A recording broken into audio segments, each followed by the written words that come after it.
Hey guys, welcome back to the shop. Welcome back to Worth Guitars. It's good to talk to you again. Thanks for tuning back in and watching. We got a bunch of new subscribers. I appreciate y'all tuning in, and it's very cool to see you joining our little adventure here at Worth Guitars. Today, I'm going to try and get this top. This will be the top for the Ethan Gardner T-style build. This is Claro Walnut, very pretty piece of Claro Walnut. So I'd like to get this glued up so that I can start processing it and get his body done. We have his neck at this point right here. At this point, I need to glue the head plate on. The way I do these necks, these are called 4-piece necks. To me, I call them 4-piece necks. And the reason why is this. We have the neck that is actually 1-2 pieces because it starts out flat. We make this cut through here, we flip that over, we glue it back together. So that's 2 pieces now. And then we put the head plate on, which is also a separate piece. So we can do any kind of other, figured material or anything like that. And that also gives us a nice place where the nut stops between the fretboard and the head plate. I like to do that.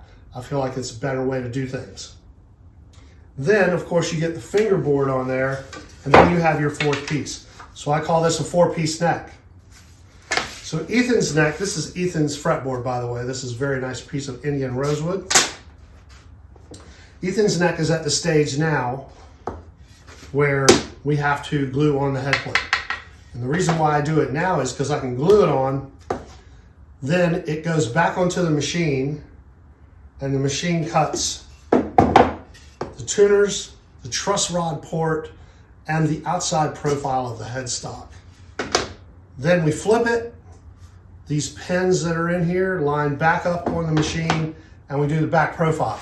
Then of course there's a bunch of handwork of sanding and getting it tweaked to fit the fretboard exactly because I make them a little wide. Okay, so having said all of that, that's where we're at on this part of it. And we did all of the same kind of testing. That's what this neck is. This was an actual test to make sure that all this stuff worked properly, and it does. So now this is the way we're going to do these inline 6 necks from now on. I've got all this on some flash drives that we'll keep and store away, and so we'll have this as our standard of inline 6 necks for that particular type of guitar. And it looks kind of like this when it's attached to a guitar. This is what I call my Model 1 T-style. Model 1 being it has a hardtail bridge and it has 2 humbucker pickups, volume, tone, and a switch. The switch can be moved around. I do these coffin-shaped control cavities, because there's a lot of room in there and I can put a bunch of different kind of configurations in there. I don't mind moving that around. I can do a Model 1.1 or a Model 1.2 and that type of thing. But this was the standard shape. All those shapes have been programmed and they're good to go. This can be repeated over and over again. This neck can be repeated. This fretboard can be repeated. All I need to do for our Model 2 is drop in a trim. And we use a hip shot trim or a Godot 510, whichever one you prefer. So I'm going to start doing these kind of guitars, and I'm going to set them up to where we use Seymour Duncan pickups predominantly. And so this guitar will be available. You pick what Seymour Duncan humbuckers you want to put in there, and we'll install them for you. It doesn't matter exactly what we want. If you want something different, you can have it. But it has a solid brass hip shot, hardtail bridge, hip shot tuners. That's our standard stuff, okay? Very cool little guitars. This one's going to be light blue with a clear head plate so that flame maple will show, and nice black hardware. This will be a very sweet little rock and roll guitar. Little bolt-on neck, nice fast neck, thin, C-shape. You got your, now the name of it escapes me, Zirconi fretboard. Pretty sweet looking, right? Okay. Yeah, very cool looking. All right. So having said all that, that's where we're at for Ethan's build. After I get this glued together, I'm going to do Travis's fretwork I just need to cut the frets and put them in. We'll get this going today, I hope. Get this glued together. I'm going to work on that right now. But what I need to do is I need to figure out if there's enough room on this piece to get the head plate for Ethan's build. So I need a piece that's a little bit bigger than this out of this, plus his body. So we got to do a little figuring on here. I'm going to go grab a template and I'll be right back. Okay, so this is essentially the shape that we're doing, the T-style. This is a different setup. But this is essentially it. So what I need to do is I need to try to use this wood as efficiently as possible. And I'm going to move the body shape up all the way up to the top of this piece of wood here. And hopefully I have enough room down in here to get a headstock out of, and it looks like I do, which is very cool. I can get the headstock down here somewhere. Right around in there it looks like. So I got the template for the body here. Maybe it would look even better up here. Let's try this. I'll go here. And then I think, nope, the headstock won't come out of that. I got to get it out of this wider piece because of the weird shape of it. So I'm going to have to move the body all the way up to the front of this piece like this. And that gives me these two corners right here I can try and get the headstock out of. Something like that. Now I can cut that piece and glue it on the head plate. It's tight though, I don't know. May have to do something else. But what I'm going to do is get this glued up first, and then we'll go from there. All right? So let's do that. Let me get set up. We'll get this glued together and we'll see where we're at. All right? Be right back. That we use for doing this kind of stuff. It works really well. Got 3 nice cam clamps on it. Take this off. Move it out of the way.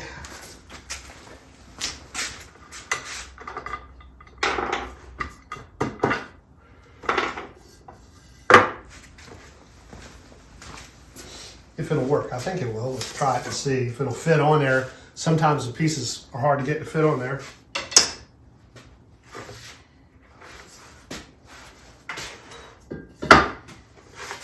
All right. So these turn like a cam. Can you see that? So this piece would go here, and this piece would go here. Now I need to, that's a little tight right there. I think this will work. It's a little weird shape. A little bit of a weird shape we got here. This is kind of in the way. I think I might have to take one of these corners off. Yeah, it works a little better down this way. Okay, yeah, that fits. All right, so I can tighten this here.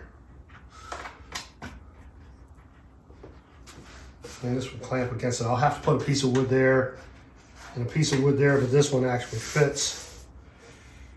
Let's see where we're at. Put a little piece in there to push against.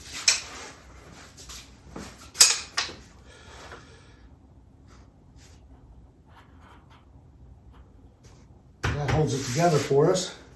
I can see where I have a little bit of daylight in here, but I need to fix that before I can glue it together. So I need to work on this joint a little bit. And I can do that a couple different ways. I can go over to the joiner and run it across there. Sometimes that does a really nice job. It doesn't always. Sometimes I have to come back and do a little hand work. But I'm going to try that first. Take a couple quick passes on here and see where we get. And we'll go from there, okay? So hold on, and let's get set up to do that.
that thing is loud.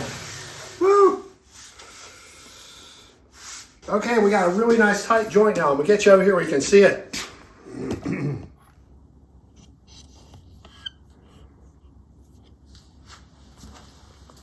Okay, see, we have a really super nice tight joint there. There's no daylight shining between the crack. We can put some glue on that and we can clamp it together with these cam clamps. That works really well. And I think we're good to go there. That's a good thing. We got that done. We can start cutting some frets for Travis. Get that put together. And that's going to be a beautiful, beautiful top. Tell you what would make it look even better, I think, to enhance this top, to maybe do just a little bit of a burst around the outer edge. That's my thought. You guys let me know what you think. Okay? Can you see that okay? The color is kind of washed out because it's hard to get the light right, but yeah, it's looking good. So let me get you moved back out of the way and we'll get some glue on this thing, get it glued together, okay? All right, let's see, where's my glue? Here's my glue.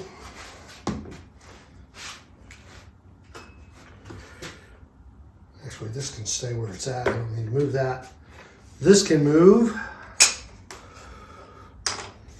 Little cam clamps. Make sure this is clean. Everything feels good. I don't feel any weird little bumps or anything on there. Sometimes a joiner will leave just compressor that makes a lot of noise. As I was saying, sometimes a joiner will make a little snipe on the beginning or the end if your joiner's not set up perfectly, and it's really difficult to get them set up perfectly. But this one is doing pretty good. I've found with that little grizzly joiner, if you're thinking about getting one, you got to take light passes. You can't think you're going to just start snatching off 1/16 of an inch on a 7-inch wide board. It's not going to do it. You got to take light passes. I would say a 32nd of an inch or less. But that's okay because we're not in that big of a hurry. So let's put a little glue on here.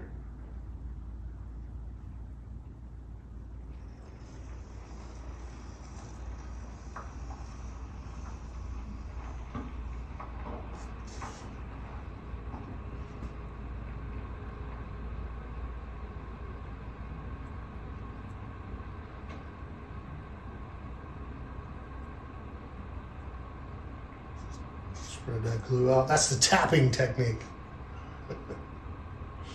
Right? Years of research and study went into the tapping technique. All right. That looks good. Put that there. Move that back up against it.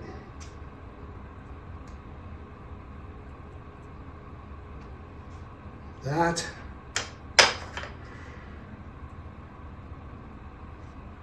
We'll just start applying pressure lightly at first because we don't want to make it shift, which it'll do as we pull these cams over. Like that. So I like to squeeze it, get the squeeze up out, then take and clean that off and then put the hold down on there so I'm not jamming. This is the top of the top. So I don't want to take the chance of jamming any of the glue down into the pores of the wood. So I'll let that squeeze up come up and we'll clean that off and then I'll put the hold down on there. I'll show you what I mean.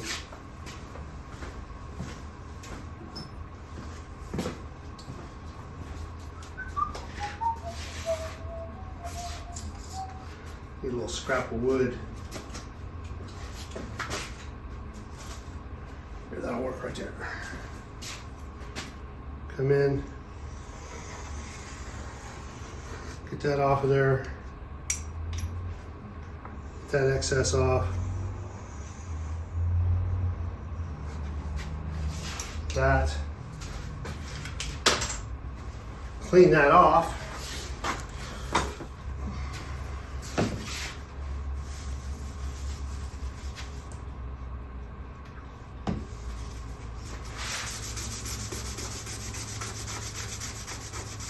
See how pretty that wood is. All right, we got all that cleaned off there now. I don't have to worry about jamming that glue down into the grain. And we can put our hole down on there again. And then I can really put some extra pressure on it.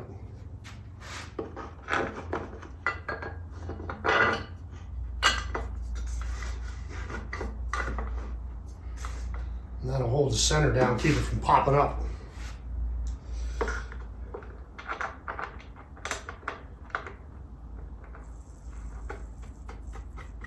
I got this design from Gen 1 Luthier. I'll try to put a tag on that on this video. Gen 1 Luthier. They got a lot of great guitar plans on there and little ideas for fixtures and jigs and things. Guys, really, really good.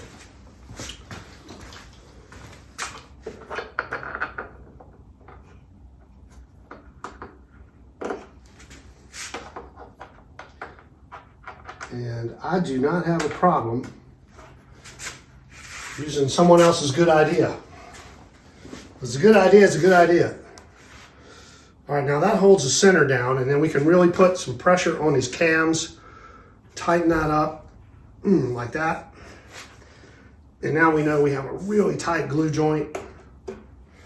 That holds everything in place. We don't have to worry about anything popping out. That works really well for getting these plates glued together. All right, so we got that done today. Good job. Good job, good job. All right, so we can set this aside. And we can start cutting some frets wire for this build, the Travis Gates build. I need to get this fretted, and then I can glue that onto the neck. I also need to do the holes on the fretboard and to route the top of the head plate. I have been spending time trying to get the acoustic guitar ready to go. That's one reason why these two aren't quite done yet, because that acoustic guitar was in front of them. And I try to keep everything linear and, in line. Try not to put anybody before anybody else, because I know everybody is really waiting very patiently to get these guitars, and some people have been waiting a long time, and I thank you so much for giving me the time to do these builds. I will make it worth your while. But we got Ethan Gardner's T-Style, which we spoke of already, and we have this Travis Gates guitar. I'm going to get this fretboard done, this headstock done this week. This is ready to be glued into the body, so then it's just a matter of going from there. So we'll get that done. We'll probably get this into finished sanding this week. Travis, if you're watching. Ethan, your guitar is well on the way now that that plate is glued on. If I can salvage enough off of it to glue on your head plate, I will. If not, me and you're going to have to talk about doing something different on the head plate. Maybe, I don't know what. We'll figure something out, something cool looking. Okay? It's difficult to get things that match like that in big pieces. Let's see what else. Oh, I want to show you the acoustic guitar so far, because you guys were watching that happening, and I kind of jumped ahead. Really, all I did was place the bridge, and that's not something you really needed to see. It's just making sure it's in the right place. I can go back and kind of walk you through it if you're interested in that, if anybody has questions about it. But let me get the guitar and show you where we're at on it, all right? Okay, guys, this is where we are on the 0028 acoustic build. I'm going to move that camera a little bit. Hang on tight. Okay, this is where we are on the 0028 build. We have 6 coats of lacquer on here now. There are 2 coats of sealer underneath, and I use shellac for sealer on these guitars. Of course, you watched the Z-epoxy grain filling that worked really well. And then I've applied 6 coats, and we've blocked it down in between coats. I like to do 2 coats a day, if I can, sometimes 3, an hour apart. And then I let that sit for a day. This is a tedious process, but you get a really nice finish. I let the lacquer cure for a whole day. I don't mess with it again until the next day. Block that down with some 400 grit. Then I try to get 2 more coats on it that day. And then I let it sit another day. Okay, we're at this point now where it's been wet sanded now with 800 grit one time. And we noticed that it still needed a few more, maybe 2 more coats of lacquer. There are a couple little tiny spots where the lacquer is still sinking into the grain a bit. And we don't want that. We want this to be a perfectly flat finish. The top also. So we're trying to get that right. Making sure that the top has enough finish on it, but we don't want to put too much on there because, you know, we don't want to deaden the tone of this beautiful acoustic guitar by spraying a ton of lacquer on it. So that's where we are on the body. The bridge has already been placed. This is our bridge. This is an old school pyramid style bridge that's been made for a long time. That goes there, all right? And let me show you the neck. Hold on one second. Okay, here's our neck. Neck is looking good. I think I need 2 more coats on this also. The head plate is still a little thirsty. Again, the lacquer is still sinking in a little in the grain. Not much, but a little bit. We also did the Z-epoxy fill on here, and we also came back again and filled it one more time. And the mahogany on the back of the neck, I really didn't grain fill at all because it's a very nice piece. It's nice tight grain, and we're just going to let that be natural like it is. So that's where we are on that. As soon as we get enough lacquer on here and we get it blocked down and buffed the way we think it should be, then we'll glue the neck onto the body, place the bridge, and I actually need to start spraying the bridge now that I think about it.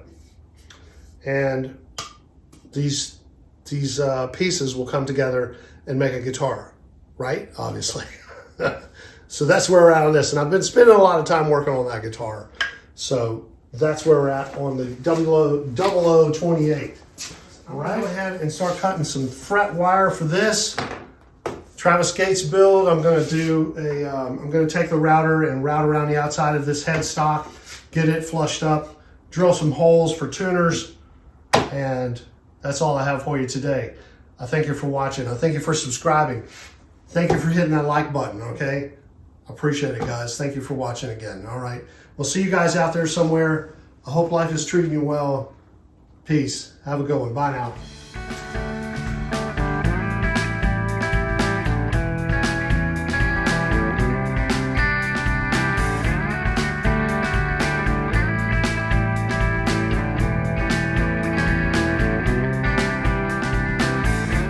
You see me